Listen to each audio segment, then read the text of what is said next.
ያደገችው ቤተክርስቲያን ነው። አገልጋይም ነበረች ሚሽነሪ ሆና። እኔ አም ዘ ኢስተርን ስታር አለች። አስበው አገልጋይ ነች ቤተክርስቲያን ውስጥ and at the same time የዚህ ጥልቅ የሰይጣን ትምህርትን ደግሞ አካል ፈቃደኛ ሆነሽ ይህን ተልእኮ የምትወስጂ ከሆነ በዓለም ታዋቂ ሴት እንድትሆኝ ያደርግሻለሁ እና ሰርገው ገብተው በስተት ትምህርት መልክ ይህንን አይነት አስተሳሰብ የኒው ኤጅ ቲንኪንግ ወይም የአዲሱ ዘመን አስተሳሰብ መንፈሳዊ ያስመስለው የሚያቀርቡበት መንገድ እንዳላቸውና በዚህም ብዙዎችን እንደሚያስቱ እርግጠኞች ሆነው ማለት ከጀርባው ይህንን ነገር የሚሰራው ኒው ወርልድ ኦርደር ልክ የወሲብ ትምህርትን የሚያስፋፉበት የኮምፕሬሄንሲቭ ሴክሹዋሊቲ ኤጁኬሽን አስተሳሰብ እነዚህ ሶስት መንገዶች ተጠቅመን የሉሲፈርን መገለጥ እናፋጥነዋለን። እነዚህ ሁለት ሴቶች ለዚህ ኒው ኤጅ ሙቭመንት ብለን ለምንጠራው ሃይማኖት በነገራችን ወንጌልን ለመስበክ ወደ ሩቅ ምስራቅ ሁሉ ሄዳለች። ግን በአንድ ወቅት በልጅነቷ እዚህ ይሄንን አጀንዳ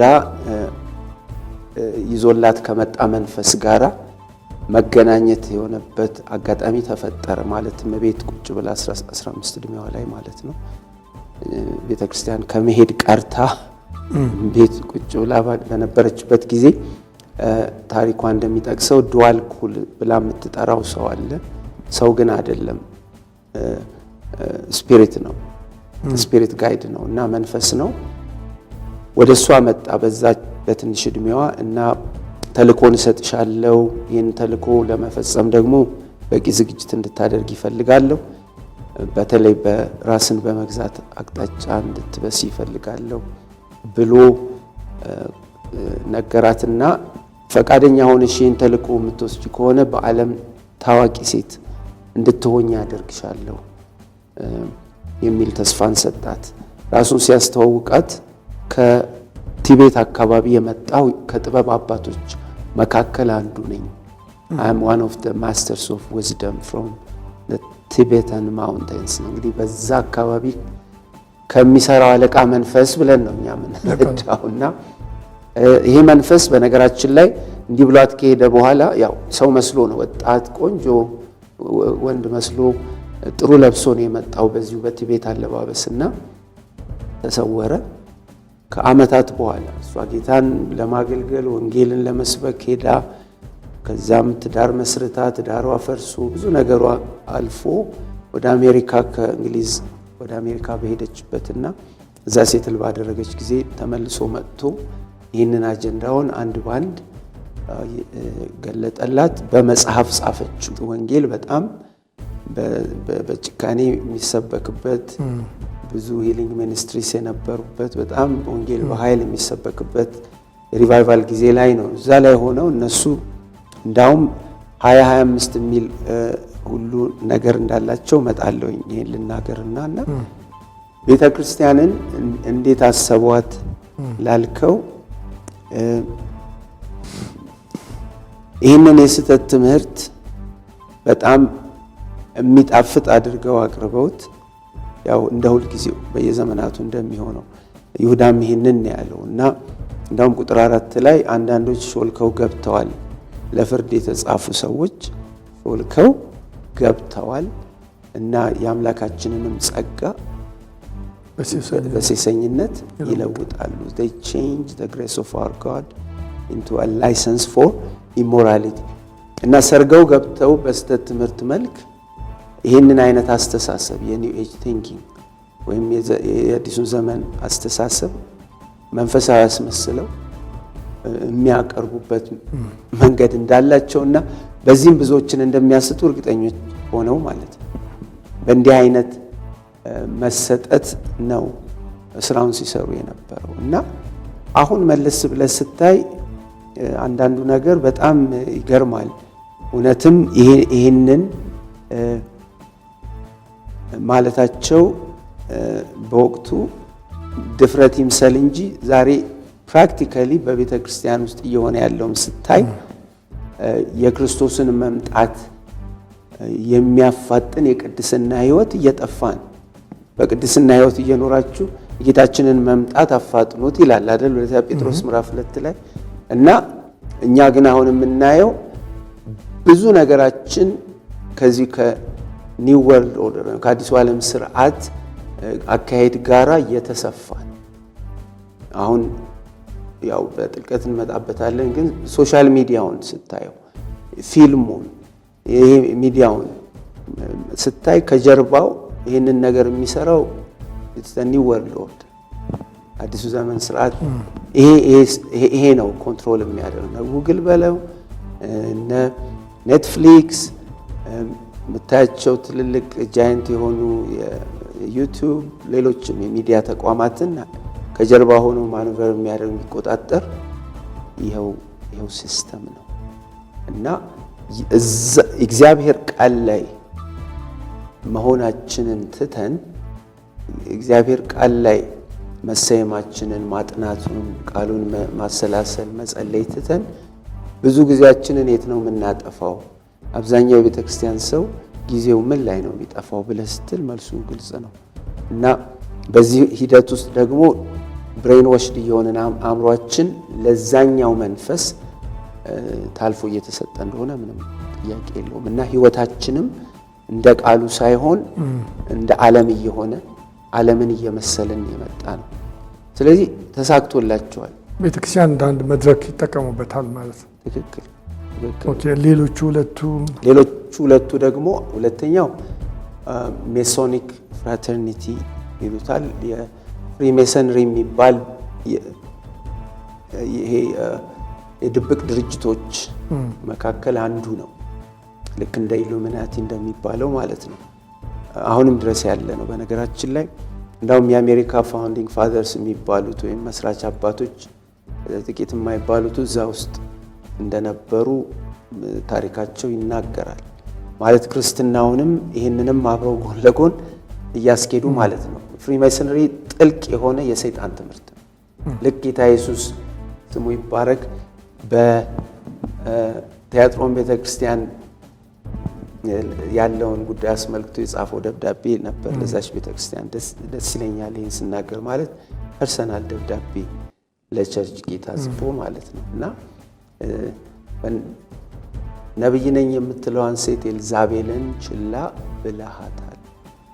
ብልሃታል ለመሪዎች ነው ደብዳቤ ጻፈው። እና እሷም ደግሞ አገልጋዮቼ እንዲሴስኑ ለጣዖትም የተሰዋ ምግብ እንዲበሉ በትምህርቷ ታስታቸዋለች ይልና ጌታ ያው በንስሐ እንድትመለስ ጊዜ ሰጧት። እንግዲህ ኢማጂን የስህተት አስተማሪ ነብይነቷን ጌታ ራሱ እውቅና አልሰጠውም። ነብይ ነኝ የምትለዋን ያለው እና ብዙዎችን ደግሞ አስታለች። አገልጋዮች ራሱ ጣዖት እንዲያመልኩ ርኩሰት እንዲፈጽሙ ያስተማረች ሴት ነች።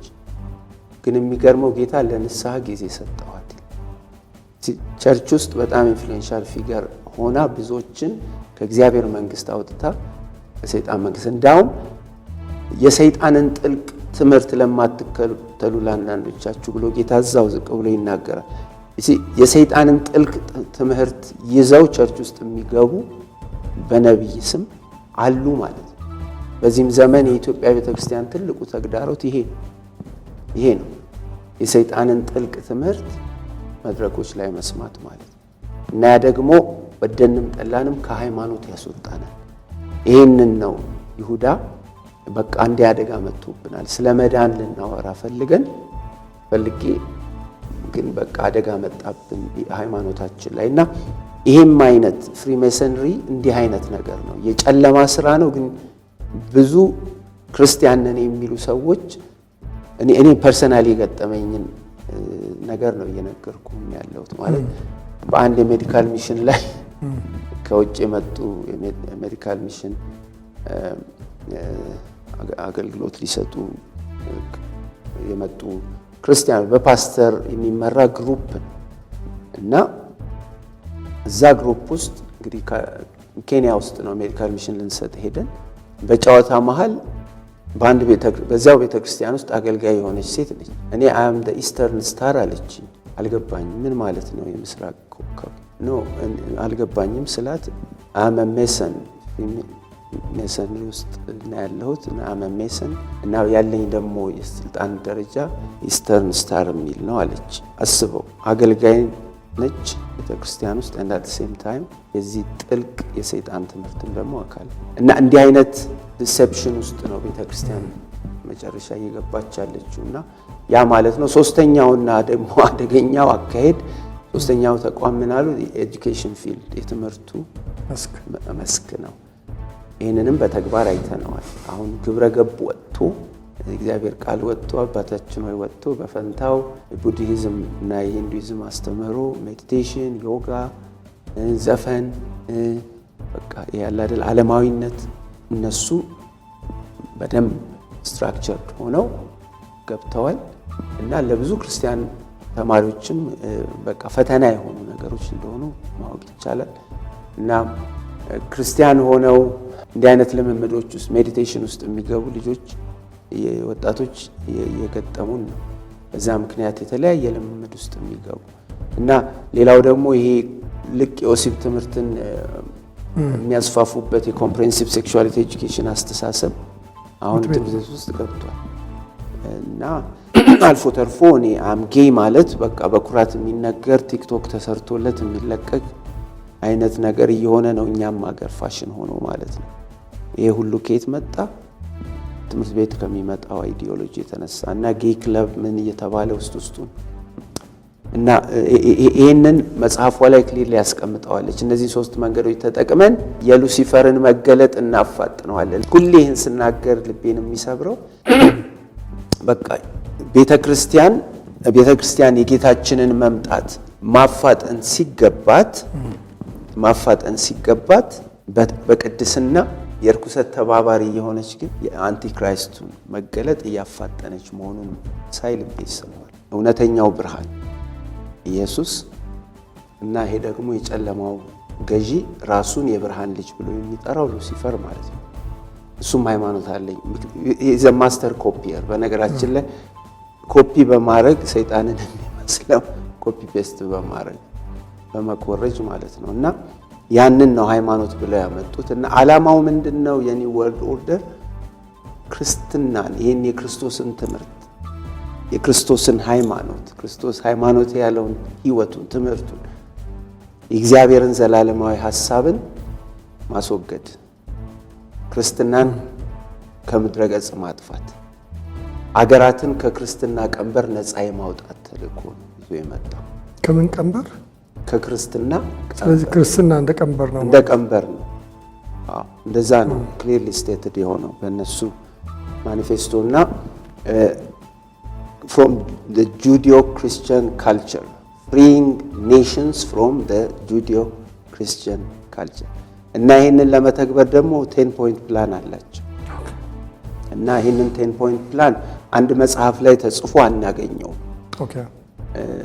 በተለያዩ መጽሐፎቿ ውስጥ በጥናቴም እንደ ሰዎችንም ጠይቄ በዚህ ጉዳይ የሰሩትን እንደተረዳሁት በተለያዩ እነዚህ በጠቀስኳቸው 24 ትልልቅ ቮሊዩሞቿ ውስጥ ከዛም የከፋ ነገር ጽፋለች። ግን 10ሩ ሜጀር የሆኑ እንደ ፍኖተ ካርታ ያስቀመጧቸው ነገሮች ናቸው እዚህም እዛም የተቀመጡና ለምሳሌ አንደኛው ምንድነው የሚለው እግዚአብሔርንና ጸሎትን ከትምህርት ስርዓት ውስጥ ማስወጣት ይላል። እና ከኤጁኬሽን ፊልድ አንዱ ኤሪያ ኦፍ ፎከስ እሱ ነው አላልንም? ከትምህርት ስርዓት ውስጥ እግዚአብሔርን ኢየሱስን ማስወጣት። ለምን? ከሪኩለምን መቀየር ለምን? እንዳውም ቼንጅ ከሪኩለም ብላ ነው የምትለው እሱ። ለምን ሲባል ልጆች በለጋ እድሜያቸው ጀምሮ እግዚአብሔርን መታመኛ አድርገው እንዲያድጉ ተገቢ አይደለም እና እንደ አንድ መደገፊያ አድርገው ይዘውት ካደጉ እድሜ ልካቸውን በእግዚአብሔር የሚደገፉ ሆነው ይኖራሉ። ክርስትና አስተውለው ከሆነ ቤዚክ ቲቺንጉ ያው ከኔ በላይ ታውቃለህ በእግዚአብሔር መደገፍ ነው። ሌላ ምንም ሚኒንግ የለውም። እና ያለኔ ምንም ልታደርጉ አትችሉም ስላለ ጌታችን ማለት ነው። እና ይሄንን በክርስቶስ የመደገፍን ነገር ኮምፕሊትሊ ማስወጣት እና ይሄንን ለማድረግ ደግሞ ትምህርት ቤት ውስጥ የሚሰጡ መንፈሳዊ ትምህርቶችን ማጥፋት በግብረ ገብ መልክ ያው ደርሰህበታል፣ እኔም ደርሼበታለሁ። ይሰጥ ነበር ኢትዮጵያ ውስጥ ባንዲራ ሲሰቀል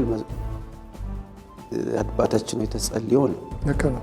እና ይሄ ሳይደረግ ትምህርት ቤት አይገባም ነበር። አባታችን ሁሉም በተለያየ እምነትም ውስጥ ያሉት አባታችን ሆይ ብለን ጸልየን ነበር ትምህርት ቤት የሚገባ። አሁን ያ የለም። ለምን የለም ማለት የተሻለ ዓለም መጥቶ ነው ማለት የተሻለ እግዚአብሔር መጥቶ ነው። እና አሁን በእግዚአብሔር ላይ የነበረን ዲፔንደንስ ቶታሊ ምን ሆኗል? ተሸርሽሯል።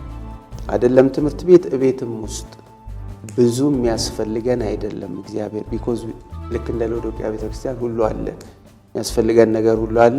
እግዚአብሔር የምንፈልገው ለጎደለን ነገር እንጂ የህይወታችን ዋነኛ መሰረት የመኖራችን ትርጉም የምንተነፍሰው የምንወጣው የምንገባው በሱ መሆኑን እንኳን እንዳናስተውል እስክንሆን ሆነናል። ኢቭን አሁን እኛ በጌታ ምን እንድነናል የምንለው ለምን ይሄ ካልቸር ገብቶ እኛንም ኢንፍሉዌንስ አድርጓል።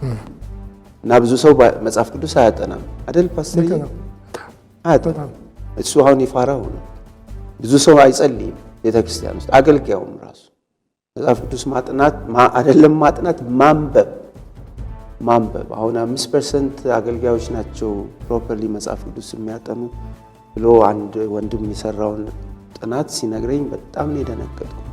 እንግዲህ የቤተክርስቲያን አገልጋዮች 5% የሚያጠኑ ምን ማለት ነው? ይሄ የሚያመለክተን እግዚአብሔር ላይ ያለን ዲፔንደንስ ወይም መታመን፣ መደገፍ፣ እርሱን ለሁሉ ነገር መፈለግ እየጠፋ መጥቷል። ታዲያ ይሄ ያ ትምህርት እኛ ጋር መግባቱ ምልክት አይደለም? አዎ። እና እግዚአብሔር ላይ መታመንን አጥፍተውብናል። በፈንታው ሲቪክ ኤጁኬሽን፣ ትራንስንደንታል ሜዲቴሽን፣ የዮጋ አስተሳሰቦች እሱ ግን ዘመናዊነት መስሎን አቅፈነዋል፣ ኤምብሬስ አድርገነው እና ዮጋ በዮጋ ስም የመጣብን ጣጣ እነዚህ ሁሉ እና ቅድም እንዳልኩት ኮምፕሬሄንሲቭ ሴክሹዋሊቲ ኤጁኬሽን ሁሉን አቀፍ የወሲብ ትምህርት ደግሞ አማራጭ የሌለው ነገር ነው ተብሎ እንደ አንድ ሃይማኖት ገብቷል። እና እግዚአብሔር የሰጠንን ሴክሹዋሊቲ ምን የሚያደርግ ዲስትሮይ የሚያደርግ እኛ ጋር እግዚአብሔር ያስቀመጠው ወሲባዊ ፍላጎትና ማንነት እግዚአብሔርን የምናከብርበት ከጌታ የተሰጠን እድል ነው። የክርስትናችን ወይም ክርስቲያን የመሆናችን መገለጫም ነው። የአምልኮ መስዋዕታችንም ነው። አሁን ግን ያንን የሚያራክስ በዘመናዊነት ስም ፖርኖግራፊው፣ ልቆሲብ፣ ቅድመ ጋብቻ ወሲብ እነዚህ ሁሉ አሁን የቤተክርስቲያን ትልቅ ፈተናዎች ሆነዋል። አሁን ብዙ ወጣቶቻችን ቤተክርስቲያን ውስጥ የፖርኖግራፊ ሱሰኞች ናቸው። የሚያሳዝነው እንዲህ መሆናቸውንም ይብን አናውቅም። ይሄ ለምን ሆነ ሲባል ያ ኢንፍሉዌንስ ነው፣ የአዲሱ ዘመን ሃይማኖት ተጽዕኖ ነው። እንግዲህ ይሄ አንደኛው አጀንዳችን። ወደ ሁለተኛው ልለፍ ይሆን?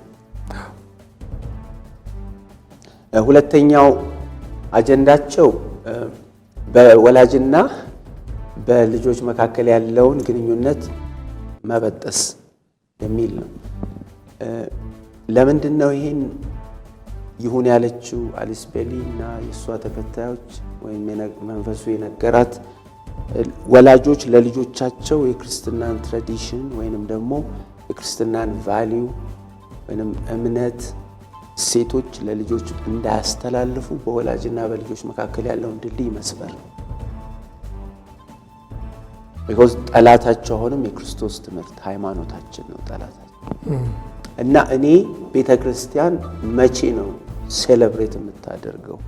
ያ ሴሌብሬሽን ደግሞ የሆነ በዓል አዘጋጅቶ ብቻ አይደለም። ዋነኛው ሴሌብሬሽን በየዕለቱ የምንኖረው ህይወት ራሱ በዓል ነው። በየዕለቱ እንደዛ ነው የሚለው ጳውሎስ። ፋሲካችን ክርስቶስ ታርዷል። ስለዚህ በእውነትና በቅንነት በዓልን ምን እናድርግ ማለት ሁሌ በጽድቅ በቅድስና መኖራችን ራሱ ምንድን ነው? በዓል ነው፣ ሴሌብሬሽን ነው። ሃይማኖታችንን ሴሌብሬት እያደረግን ነው። ምክንያቱም የሃይማኖታችን ዋነኛው መገለጫ ቅድስና ስለሆነ።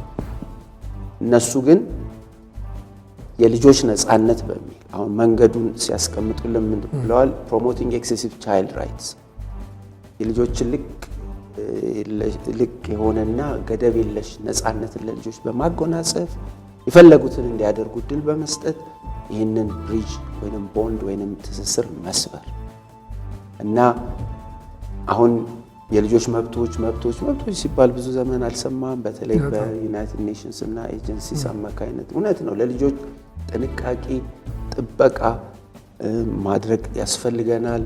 ግን አንድ መጽሐፉ በግልጽ የሚነግረን ማለት ሰውን የፈጠረው እግዚአብሔር የጻፈው መጽሐፍ ላይ ምን ይላል? ልጅን በሚሄድበት መንገድ ምራው። ልጅህን አይደለም ልጅን ነው። ልጅን በሚሄድበት መንገድ ምራው ማለትም ማንኛውም ልጅ የእግዚአብሔር ልጅ የእግዚአብሔር ፍጡር ስለሆነ ማለት ነው እና የጓደኞቼ ልጆች የሰፈሪ የጎረቤት ልጆች ሁሉ የኔም ልጆች እንደሆኑ እያሰብኩ በእግዚአብሔር ቃል እውነት ለማሳደግ ደፋ ቀና ማለት ይጠበቅብናል። ለዚህ ነው ልጅን በሚሄድበት መንገድ ምራው፣ በሸመገለም ጊዜ እርሱ ፈቀቅ አይልም። ይህንን አይነት አስተምህሮ ነው ሃይማኖታችን የሚያስተምረን። እነሱ ግን ልጆች እንደፈለጉ ይሁን በመብት ሽፋን በለጋ እድሜያቸውም ሴክስ ማድረግ መብታቸው ነው የተባለ ገና 4 ዓመት 5 ዓመት እድሜ ላይ ኤክስፐሪመንት ቢያደርጉ ሙከራዎች ቢያደርጉ ሴክሹዋል ሙከራዎች እንዳውም ለጤናማ እድገታቸው አስተዋጽኦ ያደርጋል። ከተቃራኒ ብቻ ከተመሳሳይ በግላቸው ራስን በራስ ማርቀት እንግዲህ በዛ እድሜ አስበው የወሲብ ፍላጎት የሚባል ነገር በሌላቸው እድሜ ጭምር ይህንን በመብት ስም ሊያጎናጽፏቸው ይፈልጋሉ። ሁለተኛው ደግሞ የዚሁ አካል ማለት ነው ወላጅን ከልጅ የሚለዩበት ምንድነው? አቦሊሽንግ ኮርፖራል ፐኒሽመንት ማለትም ልጆች ላይ መጽሐፍ ቅዱስ በሚያዘው መንገድ የምንፈጽመው ቅጣት እንዲቀር በማድረግ ልጆችን መቅጣት ጊዜ ያለፈበት የድሮ ፋሽን ወይም አሮጌ ስርዓት ነው። ልጆች በአካል መቀጣት የለባቸው ማለት መግረፍ የሚባለውን ነገር ማለት ነው በአማርኛችን። መጽሐፍ ቅዱስ ግን ሃይማኖታችን ምን ይላል? ምሳሌ 23 ላይ ሄደን ስናደርግ ምሳሌ 19 ላይ ክሊር ልጅን ብትገርፈው አይሞትም። ማን ያለው? የሰራዊት ጌታ ልዑል እግዚአብሔር። ነገር ግን ብትገርፈው ነፍሱን ትታደጋል። ማለትም ልጆች ተገቢውን ቅጣት ፊዚካል ፐኒሽመንት ሲያገኙ ለነፍሳቸውም ጭምር ነው ቤዛ የሚሆነው። ማለትም ወደ እግዚአብሔር መንግስት ለመግባትም አስተዋጽኦ አለው ማለት ነው። ማለት የነፍስ ጉዳይ እሱ አይደል? እና ባለመገረፋቸው ብዙ ልጆች ለሲኦል ሲሳይ እንዲሆኑ ጭምር ነው የነዛ ሃይማኖት የሚያወራው።